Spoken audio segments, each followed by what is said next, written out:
We're here to announce updates in the Miles Road neighborhood burglaries and assaults. And I'd like to remind you that we're in the very early stages of these investigations. So while we will take some questions, we're not going to be able to answer many. And then in addition, another reminder, we're going to stay on topic in terms of what we're talking about in the cases mentioned today. So just the topic of today's press conference. Chief Williams will be providing an overview of where we stand on these cases, and Deputy Chief Patel will provide a little bit of additional and more in-depth information.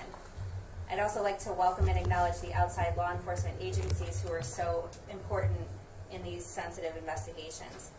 The Cuyahoga County Prosecutor's Office, who has representation here today, the FBI, Violent Crimes Task Force, who's also here today, the Adult Parole Authority, the Ohio Department of Public Safety, and the Cuyahoga County Medical Examiner's Office, which prioritized this case in terms of scientific testing.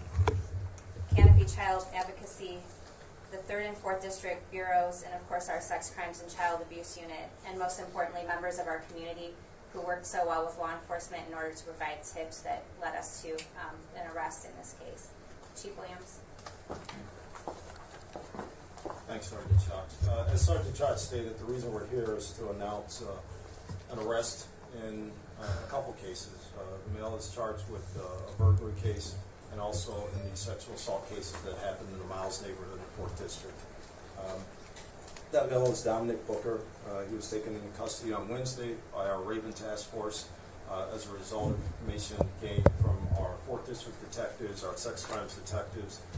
They're out looking for the person responsible for the sexual assaults, and information led them to the suspect. So he'll be charged later on this afternoon with all the crimes that he's involved in by our Sex Crimes Child Abuse Unit and 4th District detectives with the help of the County Prosecutor's Office. You also know there's another assault that took place in that neighborhood of a 7-year-old.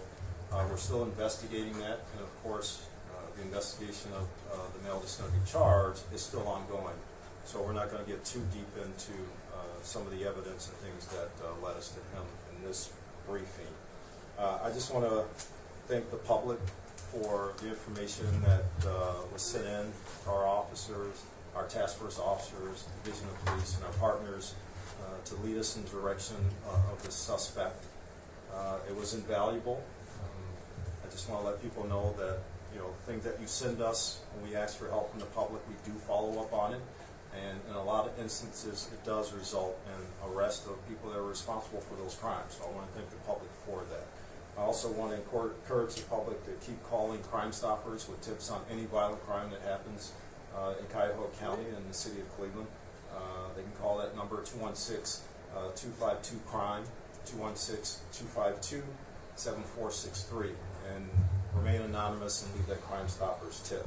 So with that said, I'm going to turn this over to Deputy Chief Patel for a few words. Good afternoon. Just a few updates on some of the efforts that took place in these attacks, these crimes. I can tell you a few things. First of all, the tenacity exhibited by members of the Division of Police, particularly the Sex Crimes Unit, Detective Kevin Smith, and certainly Lieutenant Mitch, just really led this thing forward. The partnerships we have, the Prosecutor's Office, the FBI, some of our other partners, not to mention the public, like the Chief mentioned, incredible level of support and incredible level of collaboration. That's what makes us successful. So certainly want to mention that. We're not going to get into too many specifics, but I will say, obviously we have the individual in one crime that's been, we're going to be charging here shortly this afternoon, charging him with that offense. And we have 3 others that we're working on and looking to make some connections. Don't want to get too much into the details, but I can tell you that when these crimes took place, the Division of Police, starting with the 4th District and then the Sex Crime Child Abuse Unit, just mobilized with our partnership, and the commander will speak here shortly about some of our fugitive apprehension efforts, but that machine mobilized and those wheels were greased by the public and the information coming in, which led to the successful arrest and further prosecution. The tenacity exhibited there was incredible. I have to say that again, because that led us to really connect some dots and make not only this arrest, but look forward to making some other connections. I can tell you there was another connection to another crime from 2018, so we're going to have an additional crime that we're going to link this to. So this individual, and there may be other stuff out there we'll uncover, but I can tell you that obviously we're going to look at the other crime, hopefully connecting that. That looks very, very promising, and the other things that may come up we'll keep you posted on that. But please, any additional information the public has, continue to call that in. Just easy to remember, 25 crime, or if it's that pressing, 911, your local councilperson, religious leader, anyone that can get us the information, we appreciate it. Thank you. Good afternoon. I just want to talk about Raven and the partnerships real quick. There's FBI, there's parole. Our newest partner, Ohio Department of Public Safety, just gave us 2 agents that just handled another case other than this yesterday, where 2 parolees were arrested, and we picked up some guns, including a sawed-off assault rifle. FBI is part of that, and the FBI was integral to this particular investigation with the canvas that they initiated with our detectives. It corroborated information we already had and developed new information. Raven is a laser-focused, multi-agency group of tactically trained officers that go out after the baddest of the bad, like this instance yesterday, and the rape arrest on the day before that. They do homicide arrests, they've done rape arrests, fugitive arrests, and they kind of augment our U.S. Marshal Squad. Whatever we need them to do, officer got shot, and they were out there, and they ended up grabbing a suspect on that a while back. But if there's any questions about Raven, I'll answer them. Thank you. And Assistant County Prosecutor Driscoll. Good afternoon, Jennifer Driscoll with the Cuyahoga County Prosecutor's Office. I'm the Major Trial Unit Supervisor of Sex Crimes and Child Abuse. I want to thank everybody for being here, and just want to say thank you to everybody for the quick apprehension of this dangerous individual. It would not have been possible without the collaboration and teamwork of every agency that is present here today. We are grateful for the partnerships we have with Cleveland Police's Sex Crimes and Child Abuse Unit, Gang Impact Unit, the Cuyahoga County Medical Examiner's Office, the Ohio Department of Public Safety, the FBI, Violent Crimes Task Force, the Adult Parole Authority, and Canopy Child Advocacy Center, as well as the 3rd and 4th districts who were integral in apprehending this individual. These partnerships played an instrumental role in this case. CPD detectives were able to quickly gather evidence that was tested by the Cuyahoga County Forensic Lab, which led to the identification of Dominic Booker. The communication and persistent collaboration between the agencies was a key component that resulted in this outcome. The Cuyahoga County Prosecutor's Office is thankful for the great working relationship we continue to maintain with the Cleveland Police Department. A few examples are the Homicide Review Commission, where every month we meet as part of our Homicide Review Commission to share information and review unsolved homicide cases. Homicide Scenes, where Saul Awadallah and Major Trial Unit APAs present at homicide scenes to help oversee the scene being processed. The Crime Strategies Unit is working together to track crime patterns and identify repeat offenders that pose great risk to our communities. Our ICAC unit assists with forensic cell phone analysis on numerous cases. These relationships ensure that we are able to better prosecute cases and keep criminals off the street. Going forward, we will continue to work together to ensure that this dangerous man will remain off the streets. Thank you. Anybody have questions? A question either for the chief or Jen. I just want to be clear. I mean, we're talking about a suspect arrested for the masked man who was seen at doors and breaking in, right? So I know you don't want to give too many specifics, but I just want to be able to say this accurately.